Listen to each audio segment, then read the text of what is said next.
জাতীয় বিশ্ববিদ্যালয় কর্তৃক আয়োজিত অনলাইন ভিডিও ক্লাসে আমি doctor Ruhul Quddus, assistant professor, Jatiya Bishwabidyalay central campus, তোমাদের সবাইকে স্বাগত জানাচ্ছি। আমি আজকে বিএসসি অনার্স ফিজিক্স থার্ড ইয়ারের অ্যাটমিক অ্যান্ড মলিকুলার ফিজিক্সের উপরে তৃতীয় লেকচার দিব। আজকে আমার ফার্স্ট চ্যাপ্টারের Compton effect and Davisson Germer experiment এই দুটা বিষয়ে আলোকপাত করব। তো চলো দেখা যাক আমরা কি কি করতে পারি আজকে। এই দুটো টপিকের আন্ডারে আমরা প্রথমে দেখব পার্টিকেল নেচার অফ লাইট, এরপরে পড়ব properties of matter wave, next relation between D Broglie wavelength and speed of particle, Compton effect, equation of Compton shift, Davison-Garmer experiment, and wave nature of particle. তো প্রথমে particle nature of light. Wave particle duality. Moving particle shows wave behavior. De Broglie, scientist De Broglie বা De Broglie, উনি এই সংক্রান্ত একটা তত্ত্ব প্রদান করেন। উনি বলেন যে মুভিং পার্টিকেলের মোমেন্টামের সাথে ওয়েভলেন্থের একটা রিলেশন আছে। এই রিলেশনটা হচ্ছে ল্যামডা ইকুয়াল টু h/mv, অর্থাৎ wavelength equal to Planck's constant divided by momentum. তো প্রপার্টিজ অফ ম্যাটার ওয়েভ মানে মুভিং পার্টিকেল যে ওয়েভ বিহেভিয়ার শো করে তার কি কি প্রপার্টি আমরা অবজার্ভ করতে পারি। The wave is not electromagnetic wave. Speed of matter wave is not constant. এটা ম্যাটার ওয়েভের মোমেন্টামের উপরে ডিপেন্ড করে।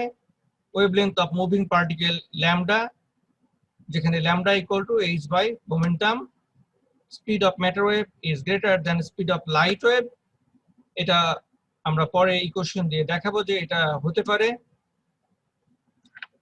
এখন relation between de Broglie wave and speed of particle. আমরা জানি speed c equal to f lambda, এটা ওয়েভ থিওরি থেকে এসেছে। ওয়েভ থিওরি থেকে আমরা জানি wave speed c equal two frequency into wavelength. Energy of photon E equal two hf। সুতরাং আবার আমরা জানি energy E equal to mc square. তাহলে এই দুটো ইকুয়েশনেরই লেফট সাইডে আছে E। আমরা এই দুটো ইকুয়েশন থেকে যদি ইকুয়েট করি আমরা দেখব যে hf equal to mc square, যেখানে frequency equal to mc square by h। আবার আমরা জানি lambda equal to h by mv de Broglie wavelength থেকে। সুতরাং এখানে আমরা যদি এই দুটাকে মার্ক করি, ইকুয়েট করি, তাহলে দেখব এখানে speed c equal to u equal to f lambda. f এখানে থাকলো, ল্যামডার পরিবর্তে আমরা দিতে পারবো h বাই mv। সো তাহলে finally u equal to fh by mv। mv টাকে আমি এখানে নিয়ে আসলাম, আর fh hf মানে mc, hf মানে mc স্কয়ার, এই mc স্কয়ারটাকে এখানে নিয়ে আসলাম। mm cancelled out, so finally u equal to c square by v। c speed of light,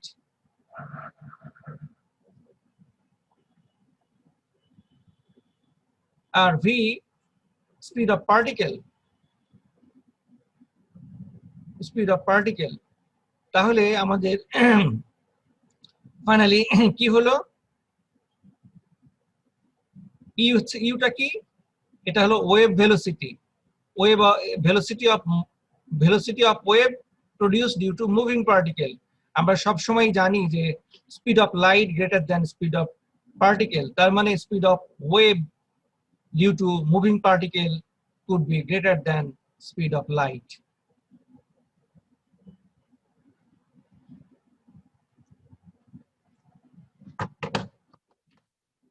Next slide. Now Compton effect. 1923 সালে স্যার আর্থার কম্পটন একটা experiment সম্পন্ন করেন।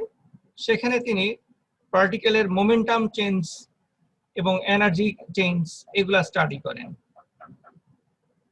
তিনি একটা টার্গেটে এক্স রে দিয়ে হিট করেন।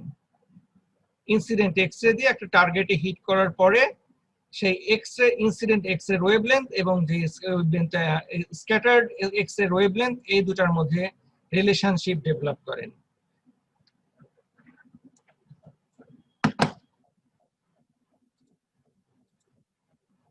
পরের স্লাইডে যাই।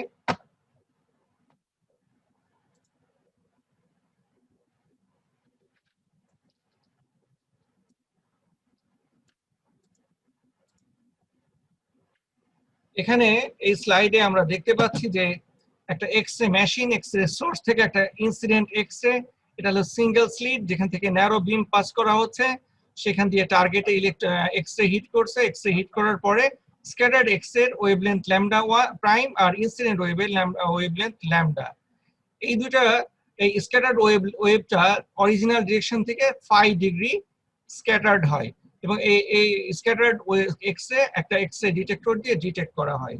তো এই ইনসিডেন্ট ওয়েভের মোমেন্টাম এবং energy at the same time scattered ওয়েভের মোমেন্টাম এবং এনার্জি, ওভারঅল এই law of conservation of energy এবং মোমেন্টাম তুলনা করে আমরা এই ল্যামডা এবং ল্যামডা প্রাইমের রিলেশনশিপটা বের করতে পারবো।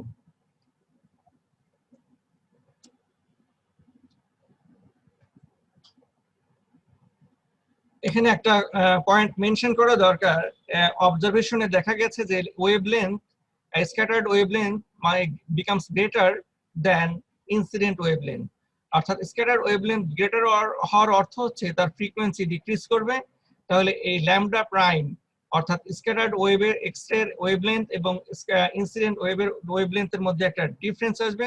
এই ডিফারেন্সটাকে বলা হয় Compton shift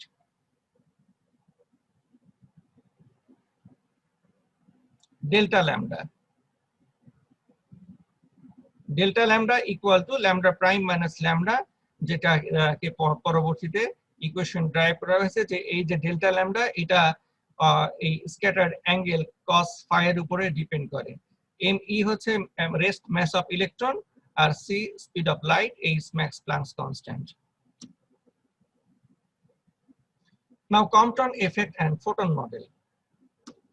Compton scattering between photon and initially stationary electron. এই ডায়াগ্রামে দেখা যাচ্ছে একটা ফোটন, এক্স রে ফোটন একটা রেস্ট ইলেকট্রনের দিকে হিট করতেছে। হিট করার পরে এক্স রে ফোটন একদিকে স্ক্যাটার্ড হবে এবং ইলেকট্রনটা অন্য আরেকটা ডিরেকশনে স্ক্যাটার্ড হয়ে গেছে।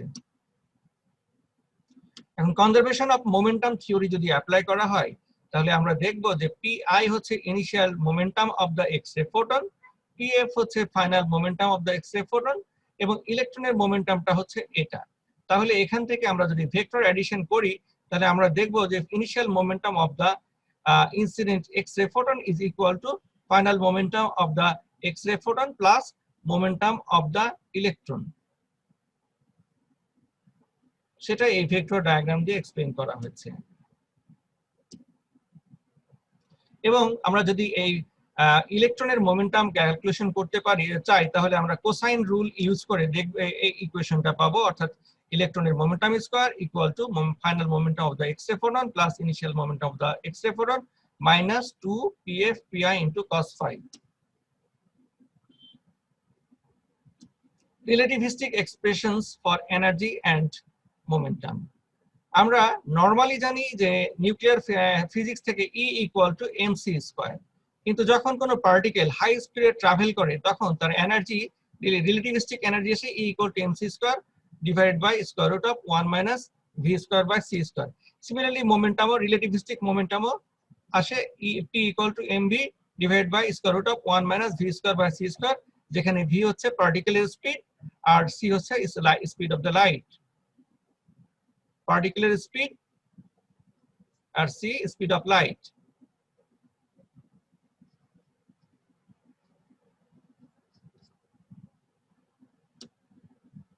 তো এই দুটো ইকুয়েশনকে যদি আমরা কম্বাইন করি, পরে আমরা এই রিলেশনটা পাবো, E square energy square equal to MC square whole square plus PC square, যেখানে পি হচ্ছে মোমেন্টাম।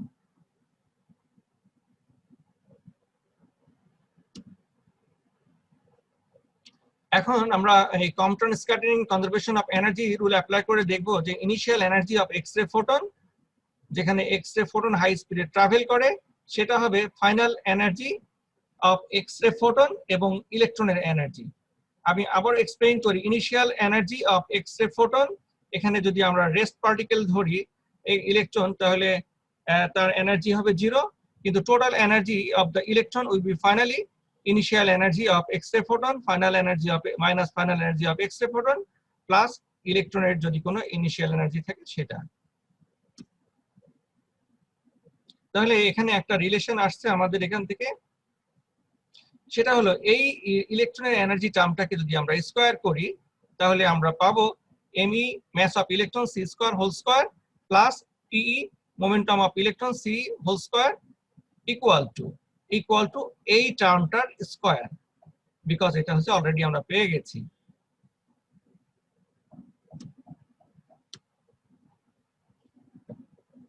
সো আমরা যদি ওই ইকুয়েশনটাকে প্রিভিয়াস যে ইকুয়েশনটা আমরা পেয়েছি, অর্থাৎ এই ইকুয়েশনটাকে পরে ক্যারি আউট করা হলো, এখানে লেফট সাইডে সেটাই আছে, রাইট সাইডে স্কয়ার করা হয়েছে, তারপরে এখানে বোথ সাইডে যদি আমরা সি স্কয়ার দিয়ে ডিভাইড করি, আমাদের ইকুয়েশনটা একটু সিম্পলিফাইড হবে।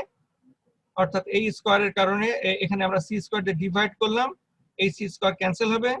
সিমিলারলি রাইট সাইডেও সি স্কয়ার দিয়ে ডিভাইড করলে এই সি স্কয়ার ক্যান্সেল হবে, সি স্কয়ার ক্যান্সেল হবে, এবং এখানে একটা সি স্কয়ার থাকবে। ফলে আমাদের ইকুয়েশনটা এসছে ME C whole square plus PE অর্থাৎ ইলেকট্রনের momentum square equal to PI minus PF plus ME mass of electron into C whole square. তো ফাইনালি এই ইকুয়েশনটা যদি আমরা রিঅ্যারেঞ্জ করি, আমরা দেখতে পারবো যে ইলেকট্রনের momentum square equal to initial momentum of X-ray photon minus final momentum of X-ray photon square plus 2 into initial momentum of X-ray photon minus final momentum of X-ray photon into M E into C.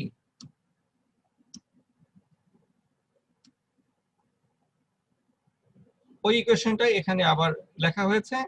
তো সেটাকে যদি আমরা একটু simplify করি, এটাকে যদি expand করি, তাহলে দেখবো যে a মাইনাস b হোল স্কয়ারের ফর্মুলা এখানে এসেছে, প্লাস এখানে এই টার্মটা এসেছে। তো সেখান থেকে আমরা মোমেন্টাম অফ ইলেকট্রনকে পাবো final momentum of X-ray photon plus initial momentum X ray photon minus 2 pf pi cos phi।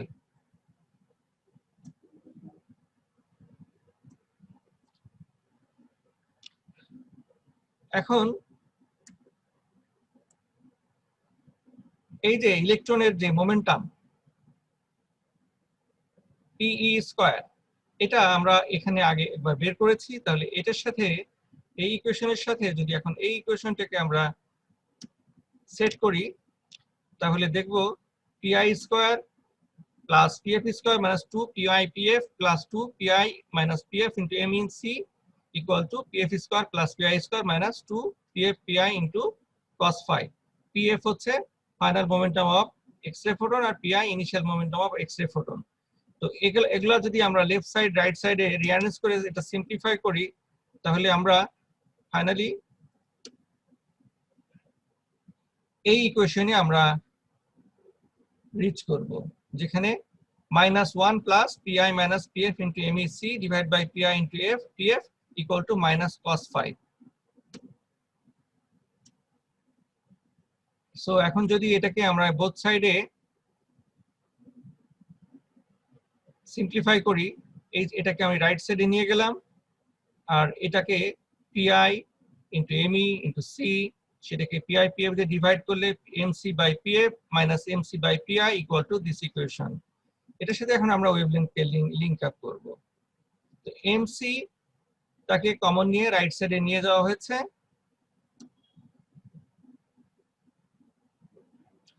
But আমরা ল্যামডার সাথে মোমেন্টামের রিলেশন জানি যে lambda equal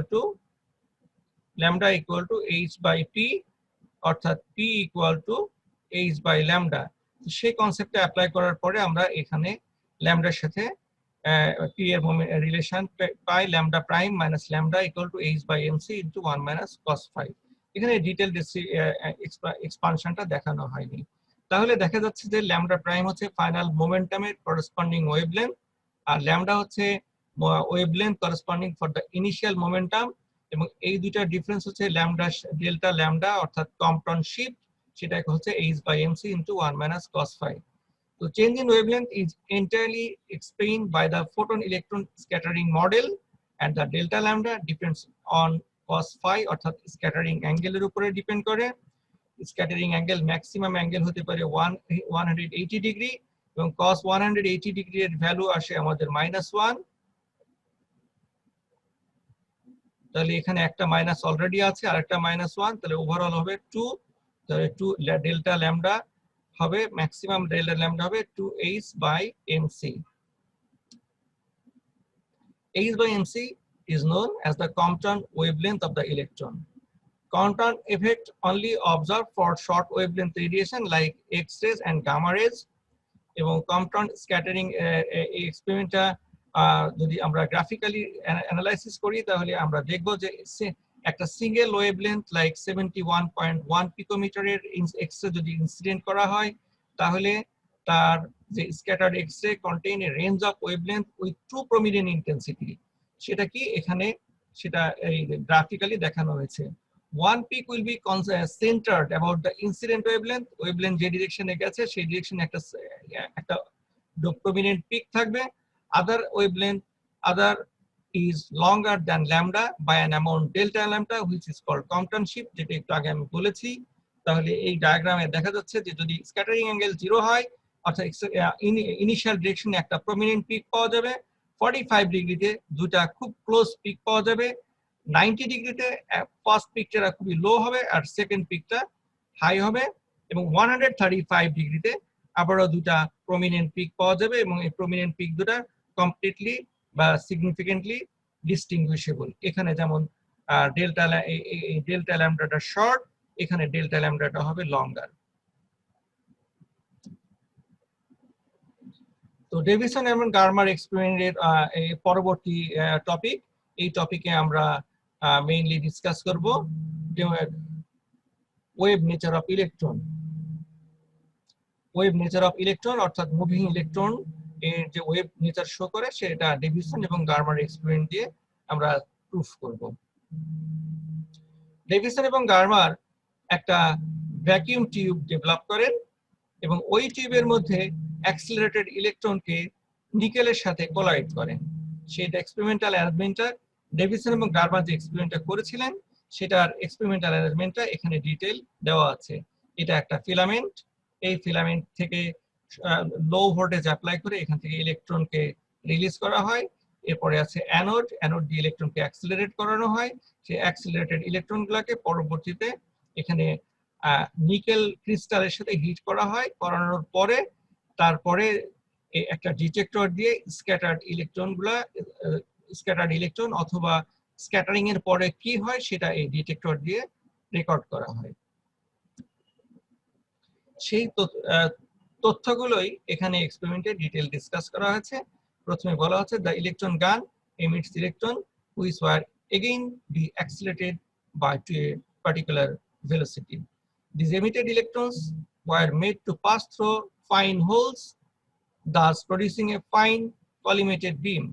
The beam produced from the cylinder is made to fall on the surface of nickel crystal. The electrons scatter in various directions after collision by moving the detector. The intensity of scattered electron beam is measured at different angles, angle of scattering. অর্থাৎ আমি একটু আগের স্লাইডে back করি। এই যে স্লাইডে এখানে যে ডিটেক্টরটা আছে এই ডিটেক্টরটা রোটেট করে করে ডিফারেন্ট অ্যাঙ্গেলে স্ক্যাটার্ড ইলেকট্রন যে রেজাল্ট শো করে অর্থাৎ তার ভ্যারিয়েশন অফ ইন্টেন্সিটি সেটা মেজার করা হয়।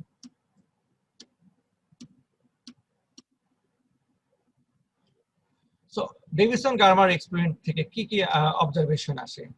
প্রথমে দেখা যায় যে 54 54 ভোল্ট 50 ডিগ্রি এখানে একটা পিক ইন্টেন্সিটি অবজার্ভ হয়। এরপরে অবজার্ভ করা যায় যে এই যে পিক ইন্টেন্সিটি এটা স্ক্যাটারিং অ্যাঙ্গেলের সাথে ভ্যারি করে, অর্থাৎ এটা একবার ইনক্রিজ করে একবার ডিক্রিজ করে, আবার অ্যাঙ্গেলের সাথে আবার ফার্দার ইনক্রিজ করে ডিক্রিজ করে। অর্থাৎ আমি যদি এভাবে ড্রয়িং করি তাহলে দেখা যাবে যে এখানে একটা পিক এসছে, তারপরে আবার ডিস্ট্রাকটিভ ইন্টারফারেন্স, আবার পিক এসছে, আবার ডিস্ট্রাকটিভ ইন্টারফারেন্স, আবার পিক এসছে, ডিস্ট্রাকটিভ ইন্টারফারেন্স। সো এগুলো হলো কনস্ট্রাকটিভ ইন্টারফারেন্স আর এই পোর্শনগুলো ডিস্ট্রাকটিভ ইন্টারফারেন্স। এই প্রসিডিউরটা বোথ সাইডে চলতে থাকে। The peak was resulted by the due to constructive interference of the electrons scattered from different layers of the regularly spaced atom of the crystals. এই যে pick গুলো আসছে এগুলা এই পিক অর্থাৎ হচ্ছে ব্রাইট লাইট গুলার রিজন হচ্ছে কনস্ট্রাকটিভ ইন্টারফারেন্স অফ লাইট, আর এই পোর্শন গুলো হচ্ছে ডার্ক পোর্শন গুলো হবে ডিস্ট্রাকটিভ ইন্টারফারেন্স অফ লাইট।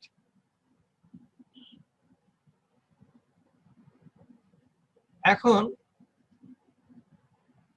আমরা এক্সপেরিমেন্টটা শুরু করেছিলাম ইলেকট্রন দিয়ে, বাট আমাদের অবজারভেশন হচ্ছে ব্রাইট আর ডার্ক লাইট। এখানে হচ্ছে অ্যাবসেন্স অফ লাইট, এখানে ব্রাইট লাইট, ডিফারেন্ট অ্যাঙ্গেল। এটা ইলেকট্রনের ইনসিডেন্ট ডিরেকশন, এটা হলো সাইড ডিফারেন্ট অ্যাঙ্গেলের তার observation. Bright dark bright dark bright dark bright এভাবে করে যাবে, যেটা এখানে দেখানো হয়েছে যে এই নিকেল ক্রিস্টাল, যেগুলো ক্রিস্টাল ল্যাটিস বা অ্যাটম, তার মধ্যে ইন্টার ল্যাটিস স্পেসিং আছে বা ইন্টারমলিকুলার স্পেসিং আছে। ইলেকট্রন হাই স্পিড ইলেকট্রন যখন এর সাথে হিট করার পরে তো এই স্পেসিং এর মধ্যে দিয়ে যখন পাস করে তখন ওয়েভ নেচার শো করে। ডিফ্রাকশনের এই ডিফ্রাক্টেড ওয়েভগুলো তারপর একটা আরেকটার উপরে সুপার পজিশন হয়। এটা একটা ওয়েভ, এটা আরেকটা ওয়েভ, একটা ওয়েভ আরেকটা ওয়েভের পরে সুপার পজিশন হবে, এবং এই সুপার পজিশনের কারণে এই পয়েন্টগুলো যেখানে দুটা ওয়েভ সেম ফেজে মিট করবে সেখানে ইন্টেন্সিটি ইনক্রিজ করবে, আবার যেখানে এন্টি ফেজে মিট করবে সেখানে অ্যাবসেন্স অফ লাইট হবে। এটার করসপন্ডিং পোর্শন হবে এটা। এগুলা যেগুলা ড্রয়িং করেছে এগুলা ওয়েভ ফ্রন্ট। তো এই স্টাডি থেকে আমরা দেখতে পারি যে অ্যাক্সিলারেটিং ভোল্টেজ ইনক্রিজ করলে তার পিক ইন্টেন্সিটি ও ভ্যারি করতে পারে, এবং 54 ভোল্টে ম্যাক্সিমাম ইন্টেন্সিটি অবজার্ভ হবে।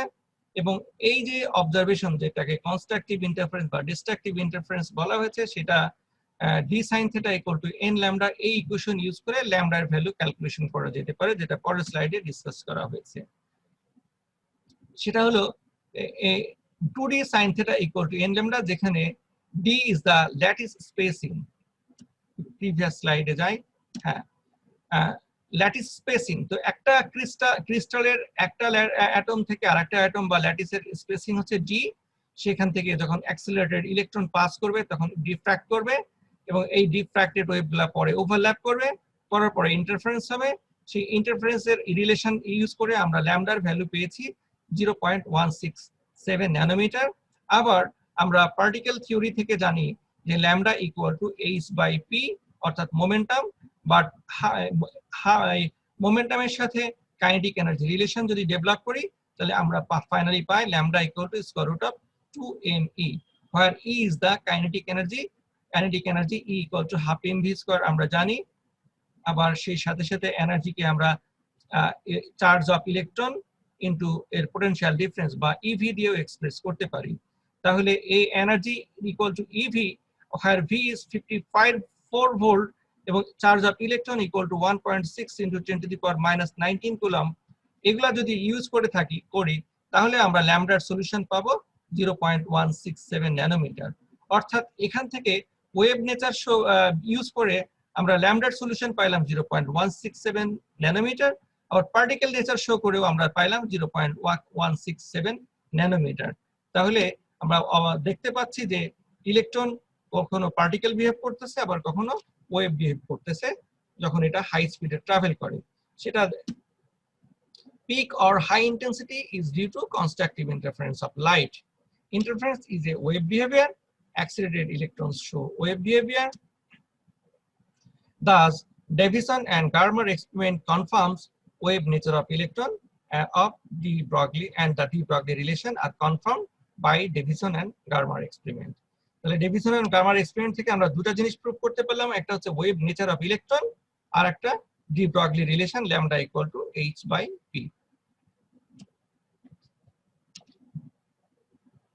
এখন আমরা একটা প্রবলেম সলভ করি, সেটা হচ্ছে একটা ইলেকট্রনের এনার্জি দেওয়া আছে 1 মেগা ইলেকট্রন ভোল্ট, তার করসপন্ডিং ওয়েভলেন্থ কি হতে পারে।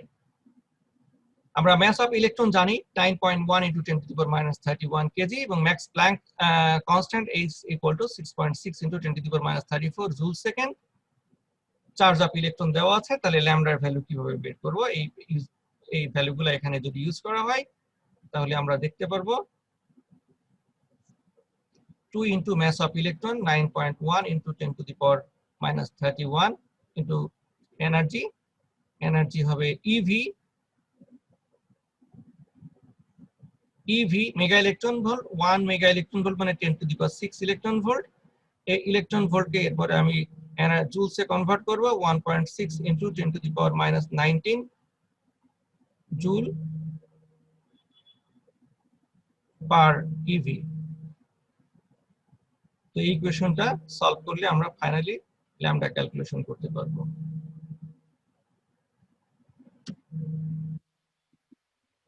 আরেকটা প্রবলেম ডিসকাস করা যাক, এটা কম্পটন শিফটের প্রবলেম। সেখানে বলা হচ্ছে calculate change in wavelength for an incident x-ray of wavelength 100 nanometer which is scattered by carbon at an angle of 90 degree। অর্থাৎ ফায়ার ভ্যালু দেওয়া আছে 90 degree,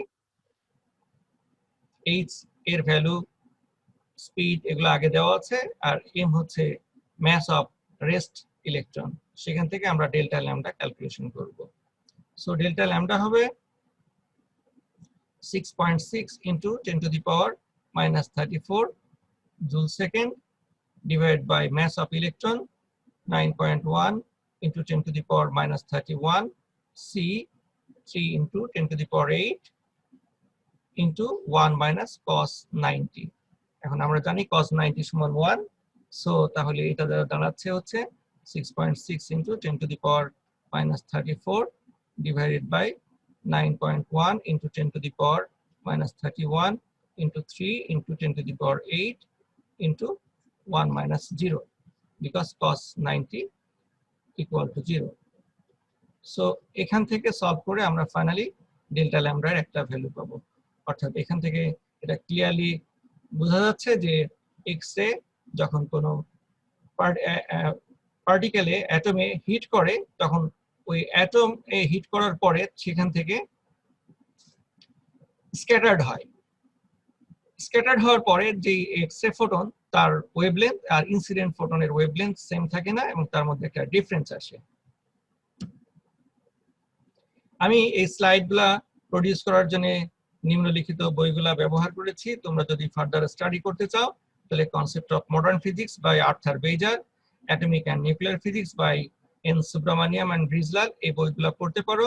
at the same time তোমাদের যদি কোনো কোশ্চেন থাকে তাহলে আমাকে এই ইমেল আইডি arqdus@nu.edu.bd এখানে ইমেল করতে পারো। আমি ইনস্ট্যান্টলি তোমাদেরকে জবাব দেওয়ার চেষ্টা করব। Thank you all. আজকের মতো এখানে ক্লাস শেষ। এর পরের ক্লাসে আমি সেকেন্ড চ্যাপ্টার স্টার্ট করব। আশা করি দেখা হবে।